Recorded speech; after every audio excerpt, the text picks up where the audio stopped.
But as I was getting ready this morning, I couldn't help but think about how, this has always been hitting home for me, but literally I just parked my car outside and there's ash raining on me. As I was walking in here, and as I woke up this morning to yesterday to an orange sky. If you didn't see the photos, they were circulated all over the globe about what was going on in Northern California and Oregon and Southern California. So it's just really hitting home for us in a new and very clear way. And so these conversations that we want to have are really to help inspire us to do everything that we can in our own lives and businesses to push and constantly push this to the top of the agenda and find new ways. So I'm excited to talk to you today, Josh. Josh and I have been working together for probably almost 6 years. And I've really, we're friends, but I really also feel that he's a green beauty icon. And where Blue Beauty came from really was born from the green beauty movement. When I kind of sat at the Innocoast conference and heard that the trend was, if you haven't gone green yet, you've really missed the boat. The world is going blue. Consumers are looking at ways that companies and the ways that they can support companies that are making a positive impact on the environment. And what immediately came to my mind and why I started Project Blue Beauty was because so many of the brands I was already working with, the green beauty brands, had been doing this all along.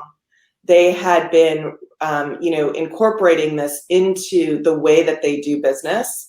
And that's where Blue Beauty came from. I really wanted to highlight these initiatives and help share them and inspire other brands to sort of, engage their companies in this way. So I'm so excited to talk to you. I definitely consider you a green beauty icon, blue beauty icon. And I want to kind of just dive in. I think, I put together some questions, and for me, the first couple of thoughts that I have really run together. I'd love for you to talk about how you see sustainability, how sustainability has evolved for you in your mind and in your company over the last 5 to 7 years, and how you're sort of, as a founder, as a leader, how your sense of responsibility for the environment has shifted. Like every decision you make makes an impact on others. You're now a global, Josh Rosebrook is a global company. And we'd love to hear about that from you. Great. Can you hear me? I can. Okay. Yeah, thank you so much. I just have so much respect for what you're doing and pushing forward. And you are the leader of Blue Beauty to me, because you inspired me.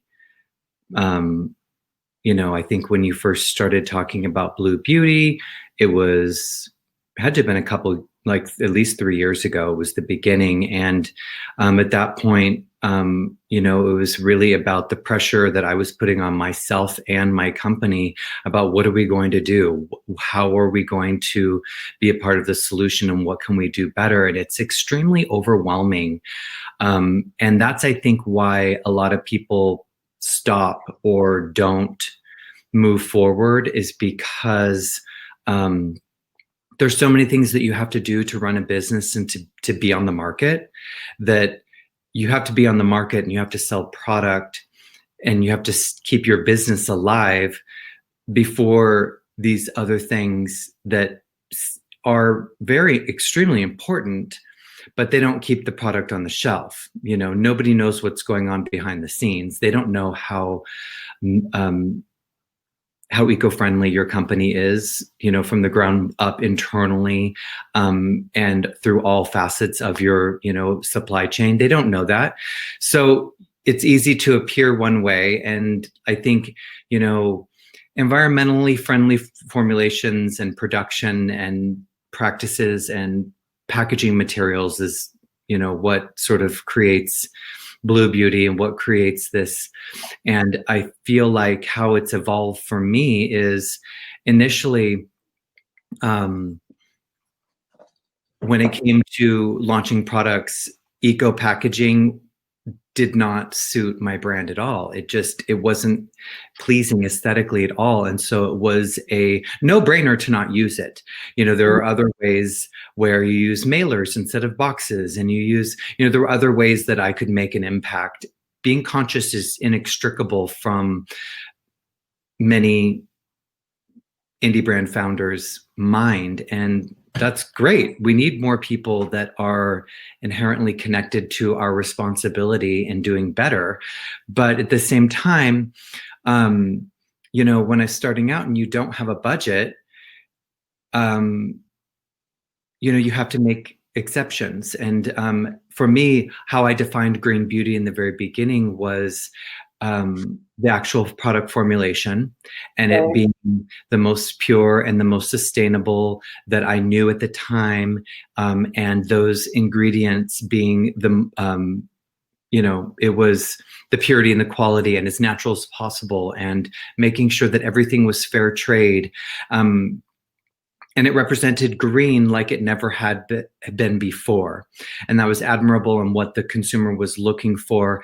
And then it came into questioning the sustainability of the plants that we're sourcing and where are they coming from. Is it coming from a farm, in the United States or nearby locally, or is it coming from some unknown source in India that really doesn't have sustainable practices or methods, and or where are they getting the plant?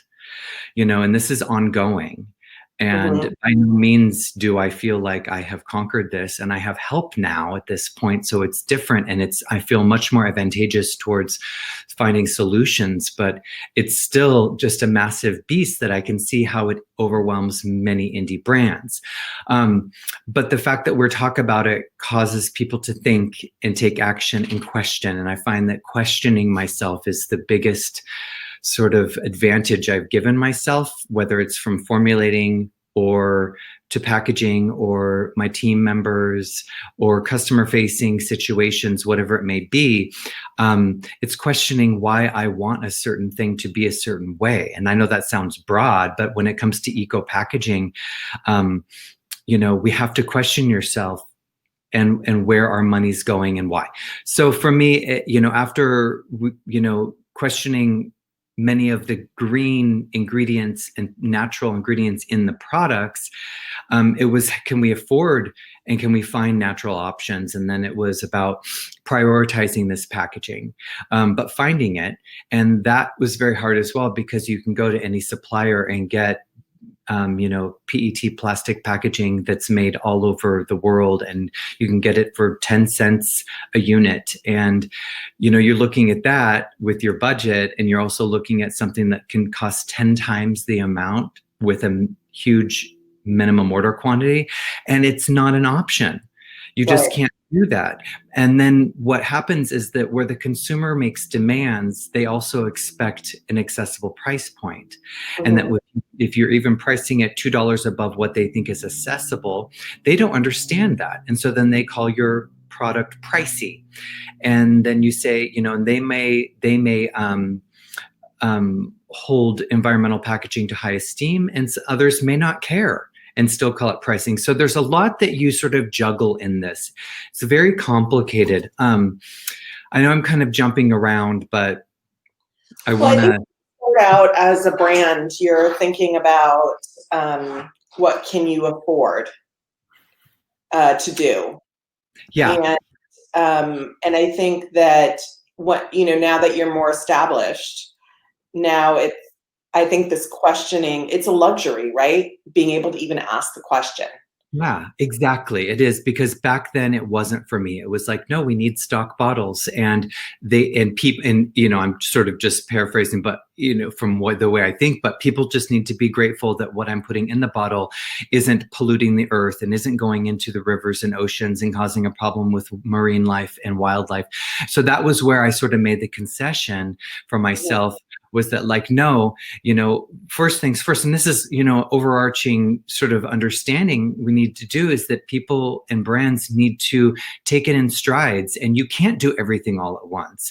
The consumer's going to make you feel as though you have to do everything all at once, but you have to control a consumer and control your messaging, and also let them know what you're inspired to do and what you're working on and what your goals are. And many times that's so respectable that they understand that, but they don't, because they're not sitting there with the books and the accountant and the spreadsheets and going, wow, if we put this in packaging that costs 10 times more, we might not be able to keep this on the shelves. So that becomes an issue. And back to what we were talking about, green beauty, I think green beauty has become boxed in again by ingredients, and that that it's like, just people thinking that natural ingredients, and if the more natural they are, that's green. And that's actually not what green beauty should be defined as much as we go forward. I think we really need to open up the scape and sort of see it as what is truly sustainable, and what, and that goes into, biomimetics and lab synthesized. And many times, a lab made ingredient can be the environmentally friendly option next to something that takes fields to grow. And those are the things that I'm questioning with my team. Like how green is it, even if it is from a sustainable source, if it requires gallons of water to grow it, and I don't have all the answers on this. I'm continually on top of all the other things I do, gathering this data and questioning. And as I was saying, the most we can do is question. And if we don't have the answers, it's okay. And we have to make it a priority to talk with the people around us on our team to discover more answers. Yeah, I know you personally, and we talk a lot. So I know that you're constantly asking these questions of yourself and your team, and you have a sustainability, I would say, consultants, experts that work with you to ensure that the way that you are making, which is a luxury now, right? Yeah. Before, Yeah. just like, okay, let's work on getting the best product, and now you can really go deeper and ask these questions. In a few weeks we'll be talking with Rachel Roberts about telling your Blue Beauty story, and I think that's we're having her on this webinar here, and she's such a talent at being able to really listen to brands that are making strides, and being able to communicate that to consumers in a way that they can understand it, and that they can engage with it, and that they can feel sort of share in the part, in a brand that is doing well, like share in that experience. And I think that's one of the things that you do really well, is share your journey with your community. I think that's actually one of the keys to your success, is that you involve your customers in your process and in your journey through social. It's really the gift of social media. Yeah. Sorry. Oh, I'm sorry. Yeah, it's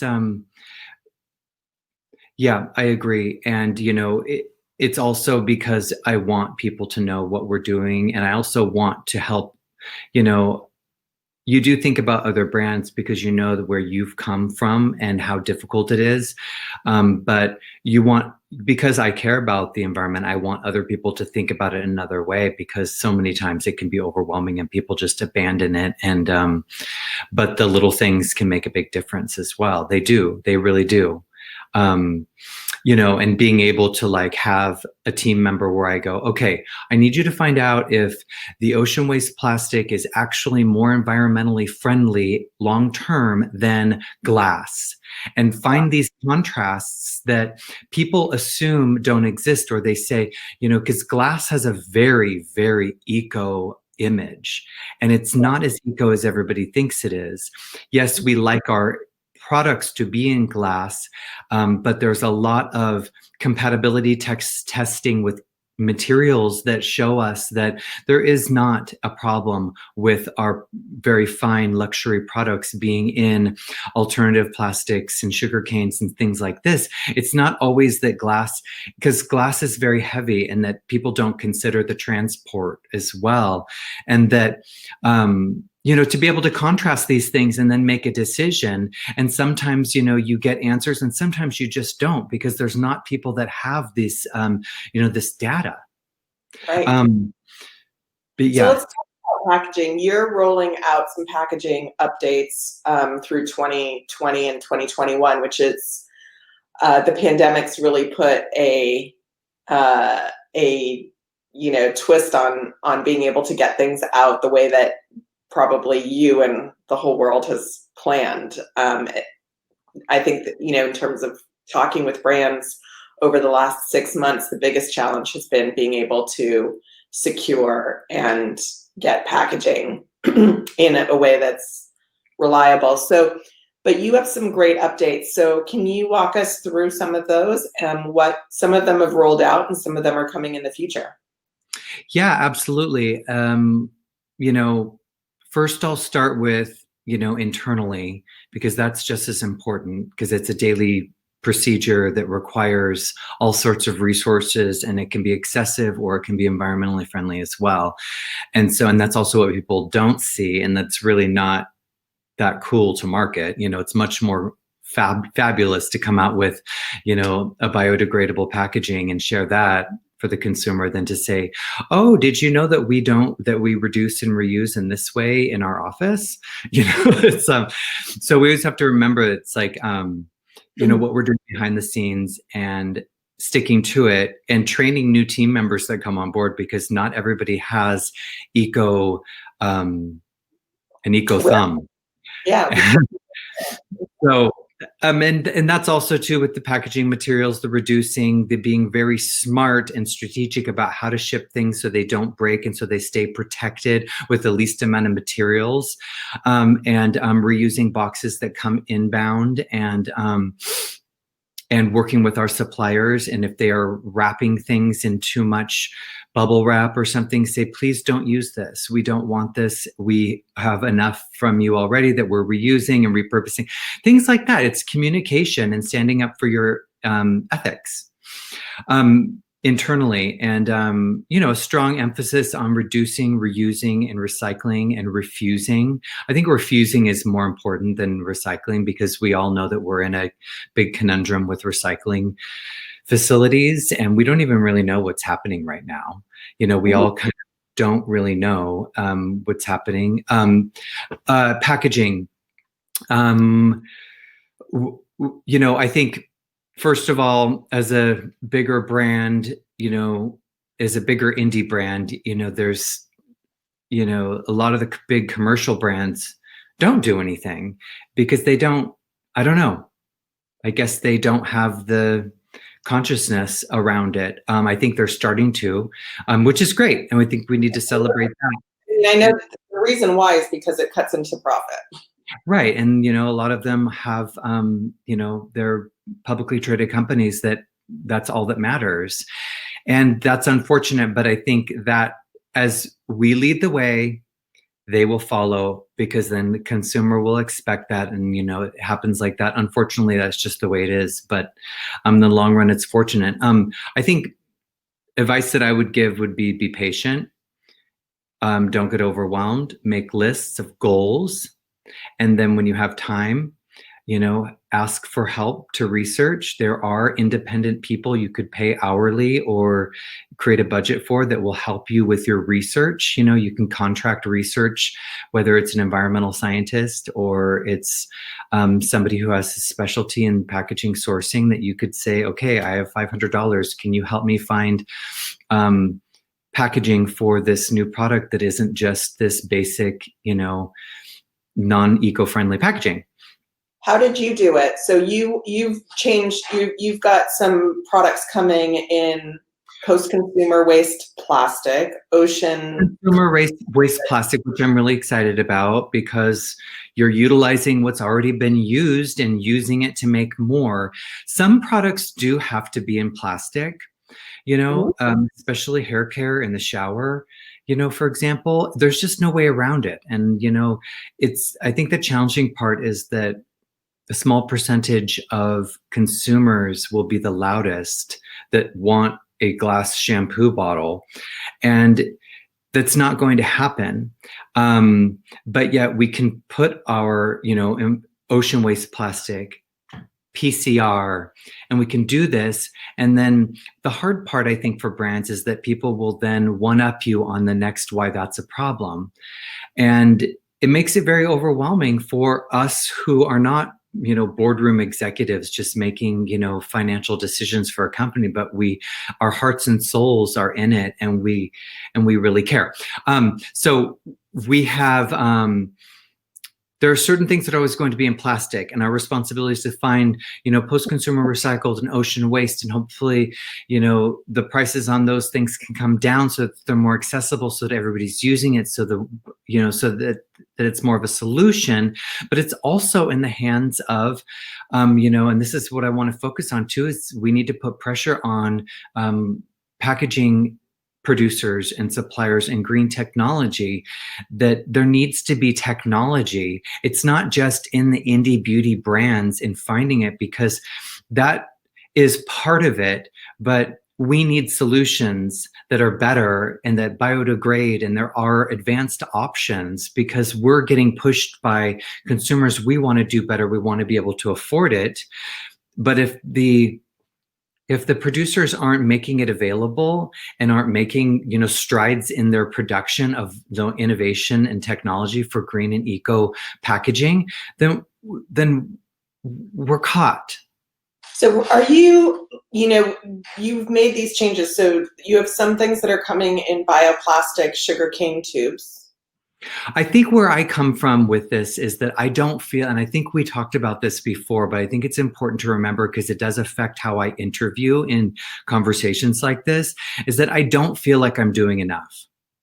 I feel like I'm doing a lot, but I don't feel like it's ever enough. And it's part of the emotional process of this. Like, let's talk about what I am doing. And I can say, yeah, I'm using ocean waste plastic, and I've switched to this, and I'm doing pump free this, and, and PCR this, but it's hard to feel proud of it when you feel like it's never enough. And I don't know where that pressure comes from. It's part of this process. And, I guess that's good, because there's always a next place to go. I think it's because I do have the responsibility. But with that, you told me once when we talked about this, I think you are doing much more than you think you're doing. And that's why sometimes I feel a bit defensive when talking about this stuff, and because I don't feel like, it's just very difficult. And I put a lot of pressure on myself. But yes, we are doing, all my styling products are moving from PET plastic to PCR, post-consumer recycled. And those are hair care products. And we're moving from the thick PET plastic that is made in China, for my cleansers and our shampoos. It's made by sugarcane, and it's lightweight, and so there's way less of the actual plastic, which in itself is a huge reduction. And going pumpless for the for our cleanser, which is huge because pumps aren't recyclable. There are a few that are, but it's still very much a gray area. But going pumpless is a big thing that brands can do, figure out how to get that type of a product or change the viscosity so it can be in something that doesn't require a pump, even though consumers like pumps and they're going to push back and say, and this is the conundrum we find ourselves in, is if I put something in a pump and pump free, then people are like, I wanted the glass. Well, if it's in glass, you need a pump. Do you see what I'm saying? So, Absolutely. and these are things that I want to talk about because it's not just all roses and what we're doing. It's that we get these pushbacks from customers, and then we have to make a decision on what we think is best. And at some point we have to say, sorry, it's not in a glass bottle, it's in this, and that has shown to be more environmentally friendly, especially with what's going on with a lot of the glass that's not getting recycled, and even colored glass is not getting recycled. Black plastic and black glass is not recycled. It doesn't get picked up by the recycling machines. Even if you think it does and you rinse it out and you put it in your recycling bin, you feel so eco, that's going to the landfill, and it can take 200 years to degrade. So it's not eco, and it costs so much more to ship it. And tangent.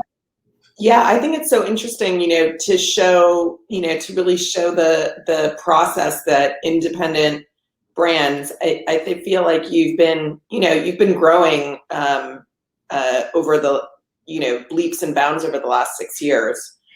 So to sort of give people a view into your process and how challenging it is and how much thought goes into it.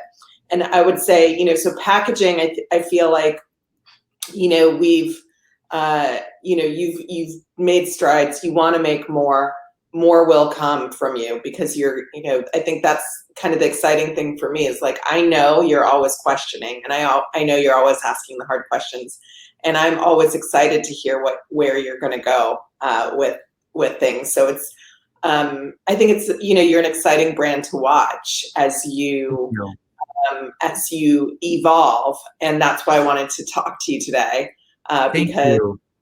I feel like, again, when I start talking about this, it is kind of like Pandora's box, which is important because there's a lot in there, and we need to unpack it. And the people that don't have people helping them that I do at this point, I would say just do your best and always make it your intention. And I think share your goals with your consumer, share your goals with your audience, because they'll respect that. And, we're moving our top selling product from PET plastic, the cheapest stock plastic, into ocean waste plastic, 50% ocean waste and 50% post-consumer recycled, which is incredible. The ocean waste plastic program is wonderful. And if more people used it, literally we clean up more of the ocean. And yes, you can find a million other ways that you can, well, it's still plastic and and all of this, and it's still a pump and so forth. But you've got to focus on the positive and what it's doing. So being able to do that is a big deal. At the same time, I have consumers that are like, I want that product in glass. And we've done the research, and it does not necessarily serve the environment to put that product that we make so much of in an 8.5 ounce container in glass. But they're thinking environmentally, and it's actually, this ocean waste plastic is a really great resource, and I recommend everybody go to the website, owp.com. They're wonderful people, very high minimum order quantities, and it's going to cost 10 times as much as the cheap PET plastic that most people are using. But it's really exciting, and there are limitations. There's limitations as well within that. Like, you can't get flexible plastic, you can only get hard. So, and you can't get a very white because it won't come out white. It doesn't exist. And so like with our new hydrating accelerator, it's an off-white color. And you know what? I talked to my team about it. I'm like, I'm proud that it doesn't match. It's making it stand out. We have to, and this is the other sort of point I wanted to make to other brands to get away from, is make sacrifices aesthetically. We're doing it. It's like a pinkish, bluish, brown, beige color almost next to our white glass. So, Yeah. and I've learned to just go, no, I want that's a statement. Like, let's start making a statement for the limitations in eco packaging versus it being like, we can't use that. It doesn't work with our aesthetic, which many times that can be, Exactly. Yeah. yeah. Yeah. So I think that I think one of the points you made was very important, is that it is more expensive. So that is something that, needs to be considered. And so you're asking these hard. Sorry, I want to jump in there. Why is it more expensive? When there is technology and a team and it's gathered from the ocean and they have to create new machines to break down the plastic and to clean it and all of this exciting innovation, that costs money. I understand why it's a lot. It's not just, petrol oil byproducts turning it into plastic in one factory and it's pumped out of the ground. So there's a reason why, we have to respect that and want to pay for that. Yeah. Absolutely. And I think, the thing that needs to be just said is that it eats into your margin, it eats into your profit. And those are the difficult decisions that, that brands need to make. And do you raise your prices or do you not? Right. Yeah. And something else you're passionate about. I just want to talk, a little bit. You mentioned sourcing and questioning sourcing. You kind of evolved from wanting to source organically using plants, and organic plants from good sources, and you've been evolving that approach as well. So do you want to expand a little bit on that too, as a Blue Beauty initiative? I think that's kind of an interesting thing about you, Josh, is that you're kind of looking for innovation and you're willing to, if it's better for the environment, you're willing to look at it, even though it's different than what you've looked at and used in the past. Yeah, thank you.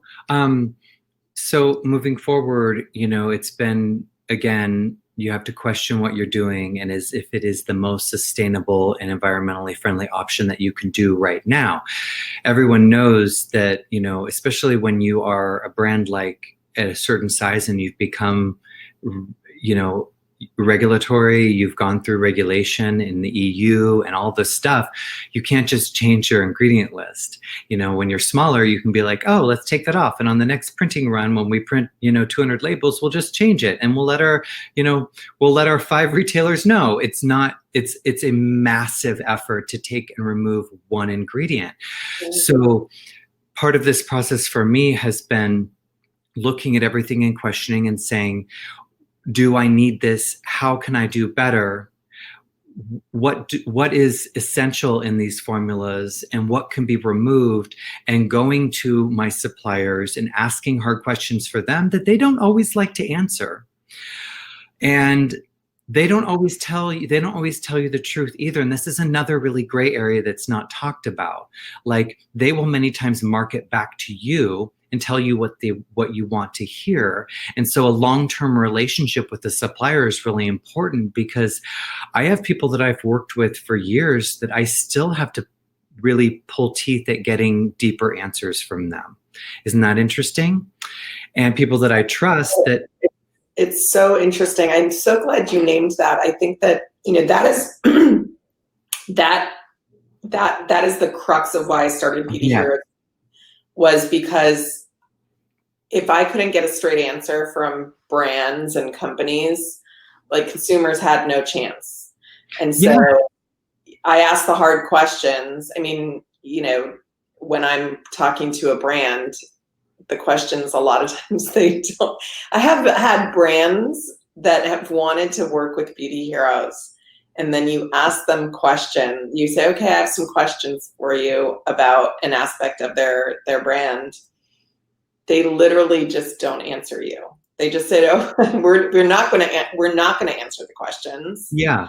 and we're just not going to talk to you anymore because you asked the questions. They won't even like Yeah. bother like giving you, it's so interesting. Right, and what I think is, I applaud you for asking the question, because a lot don't, and they will sort of not. And one of the things too is that I think when I found myself in that situation, like, can't believe I don't know the answer to that.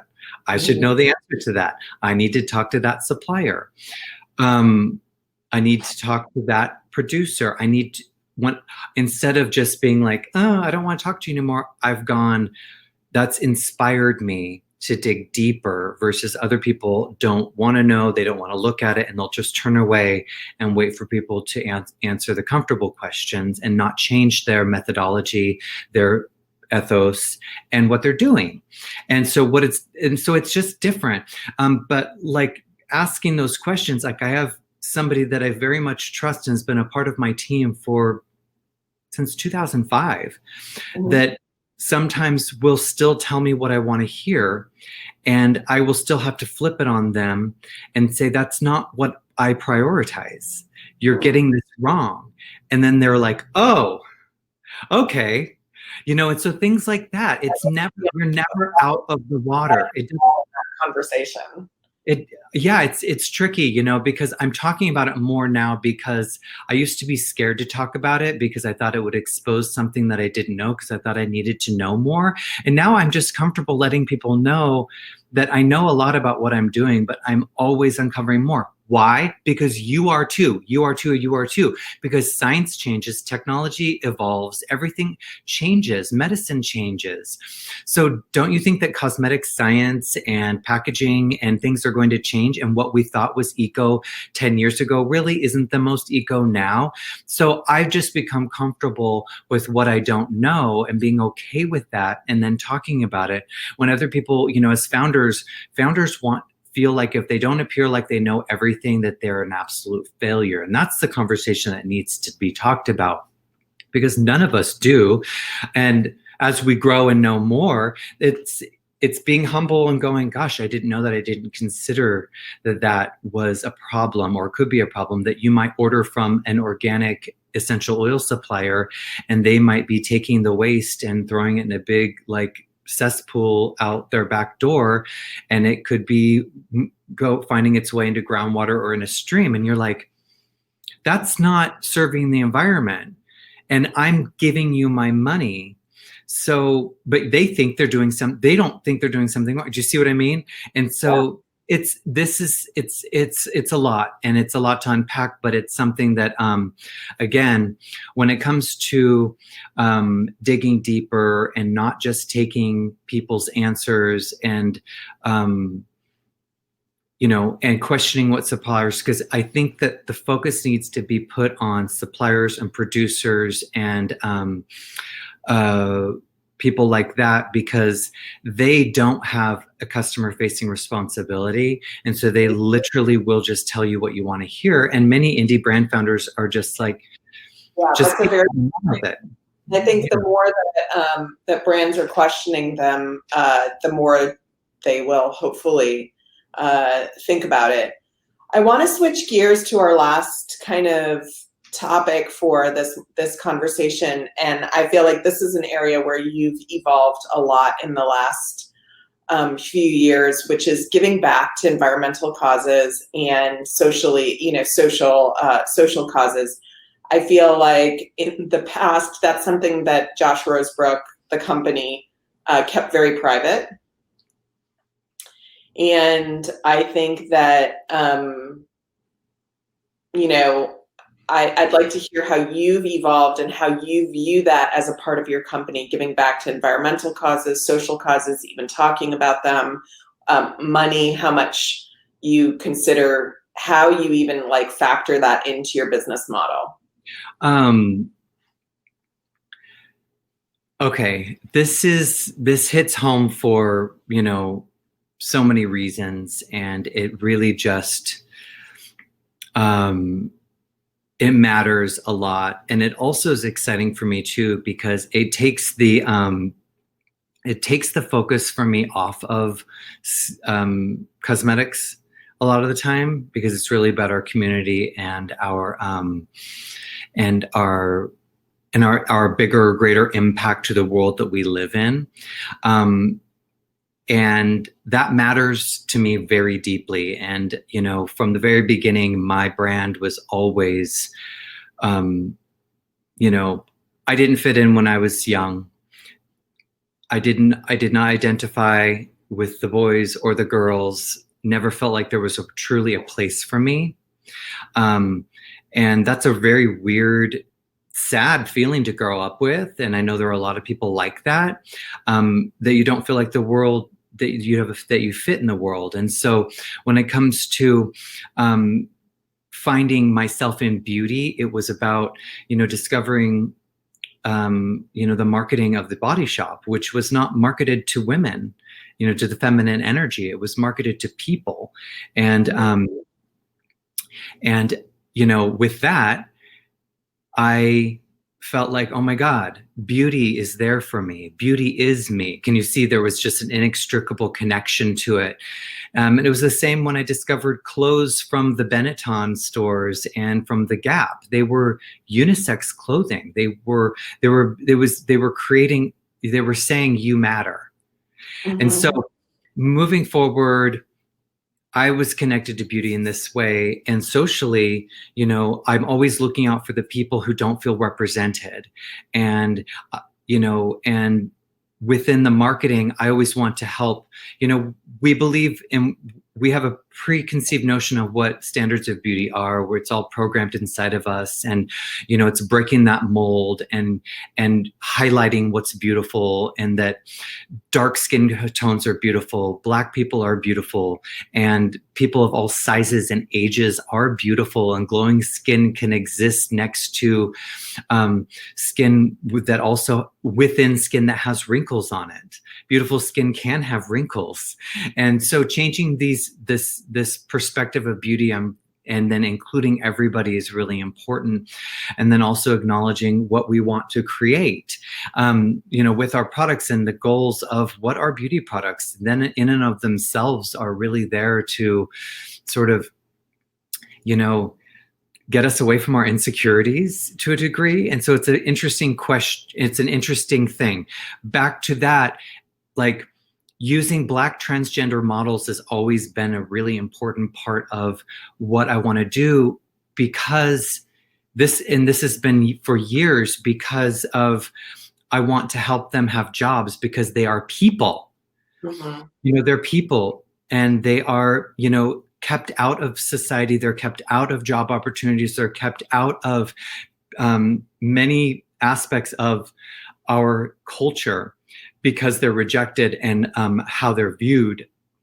And so it's been very important for me to donate my money and to support and give them jobs and have them be part of what I consider beautiful, because I consider people who are non-binary very beautiful, because they're souls that encompass degrees of masculinity and femininity and neutrality. And why is that not seen as beautiful?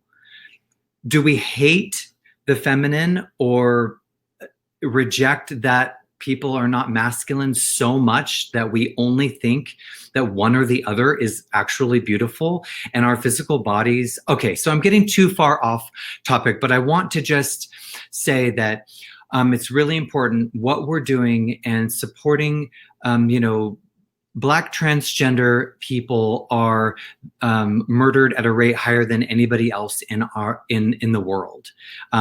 In our country especially, I know that. And it's astounding, and it needs to stop. And so supporting the community and making them visible. Visibility creates equality. And that's how we can empower people and communities. We are doing many projects that we're really excited about to uplift marginalized communities, the Black community, Black youth.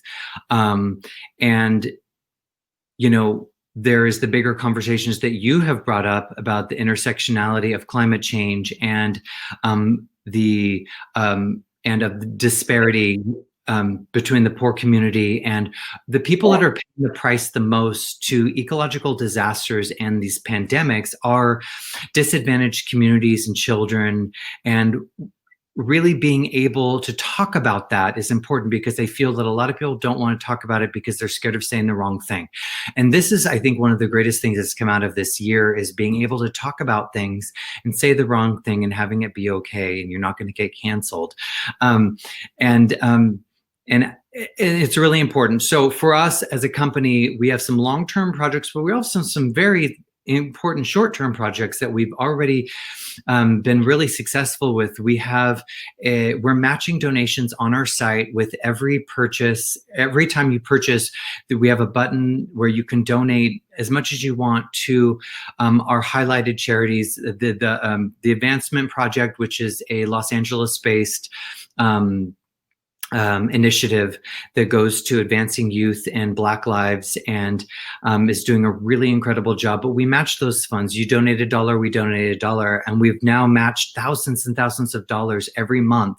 And we've also been donating to Beam, which is an incredible foundation, and that we're doing right now, and that highlights Black youth and transgender community as well. Okra is who we're working with right now.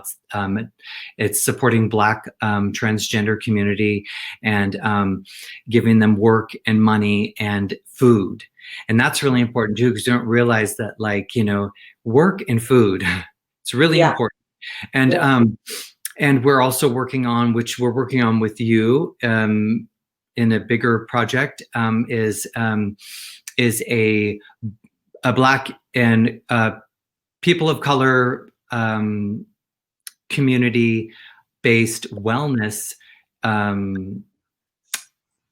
experience, being that, like, it's going to be like a weekend project and foundation where people come to learn about how to grow your own food, how to start a business, how to create your ideas. It's going to be filled with all sorts of opportunities, ideas, and just coming together, and focused on people of color and Black people and the youth. So we have a lot on our plate, but that's the type of thing that, like, it doesn't overwhelm me kind of as much as like packaging does. It's easier to be excited about, because I don't know, it's different. I'm not sure quite why I need to think about that, but maybe it's just. Yeah, what I want to just highlight about that, because we've been, we're working on initiatives here, is that it's not it's such an investment of time to coordinate these things and to work on these parts of our businesses.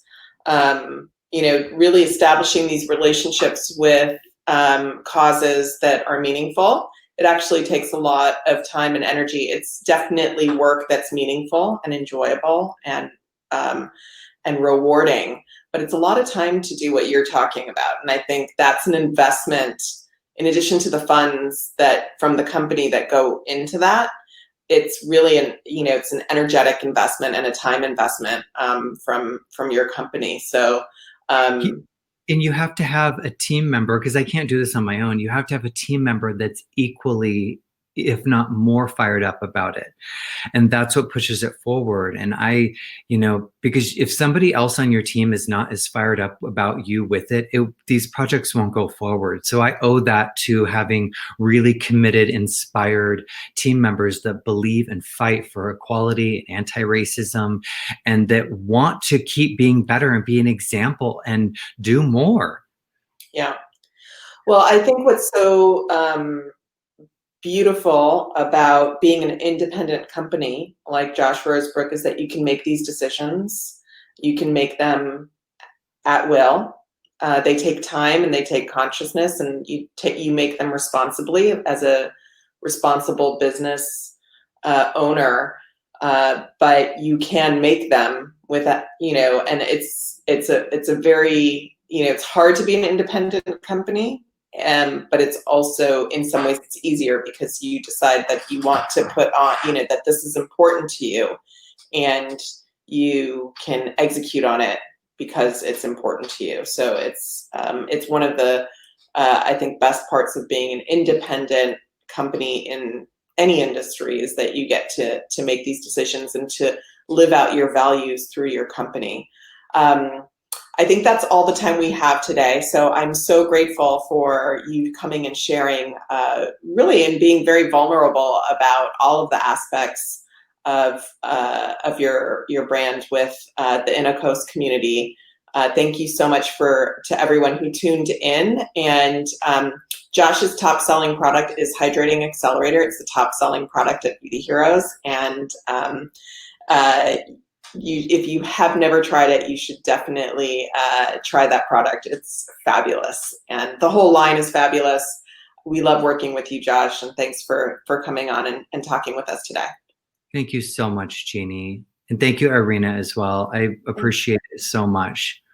Yeah. Yes, it was a wonderful conversation. Thank you very much. I really appreciate the candor as well. And also this vulnerable, just showing that it's not that we all know the right answers, I think this is very inspirational for a lot of brands who are trying and maybe sometimes feel that they're not doing enough. It's just like, as long as you keep trying, I think you are reaching the goals. And so that was very inspiring presentation. Oh, it was really an honor to have you as a guest. Thank you so much. I'm so appreciative to be here. Thank you.